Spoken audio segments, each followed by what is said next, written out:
Now you can see a lot of these amazing carvings in this ancient temple. Of course, here is an ancient tree hugger. You can see how he's hugging the tree even 1,000 years ago, just like modern day tree huggers.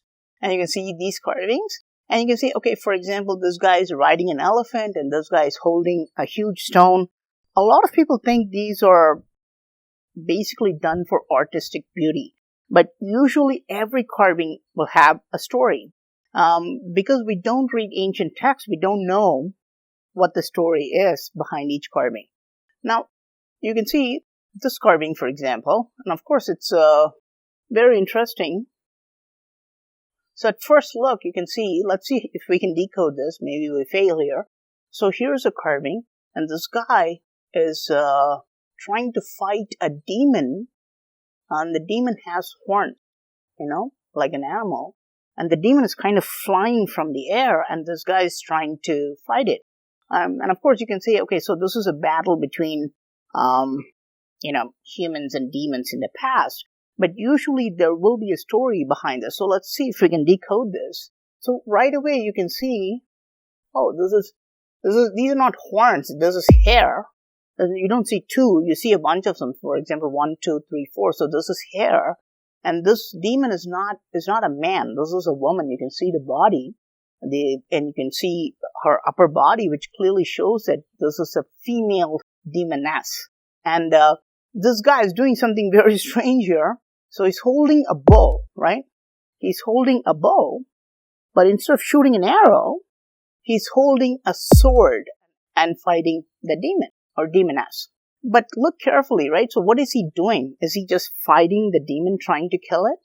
No, he's cutting the nose off of the demon. And this is the detail that really cracks the story here. This is actually mentioned in the ancient text of Ramayana, where Lord Lakshmana chops the nose off of this demoness called Shurpanaka. Okay? So this is actually a scene from Ramayana. To a casual visitor, it'll just appear that it's a fight between two people. But no, when you look at it carefully, there's a lot of story in just a few inches of area. Now you can see this one carving shows a lot of story. Now which makes us wonder, like, what about each carving, right? Does every carving have story? Now if you look at this one, you can just see two men kind of being in this weird position as though they're just looking at their palms. And there is a deer here, right? And the deer seems kind of like, it seems a little bit weird and it's just standing there. To a normal person, that you might think that these are just two people looking at a deer. But if you look at the next carving, you may understand what is going on here. So if you look at this carving, you can see the same deer is shown here, right? And here, there's a guy shooting an arrow, and the arrow has struck the deer. You can see how the arrow from the bow is going into the neck of this deer, and it has come out. He has done it beautifully, actually. So you can see the base of the arrow here, and the tip of the arrow, and in between, there's only body, and out of this deer comes out a demon, okay? This demon's name is Maricha. Again, this is mentioned in the ancient text of Ramayana, where there is a magic deer which enchants Rama, his wife, and his brother, and they all get entrapped in this Maya.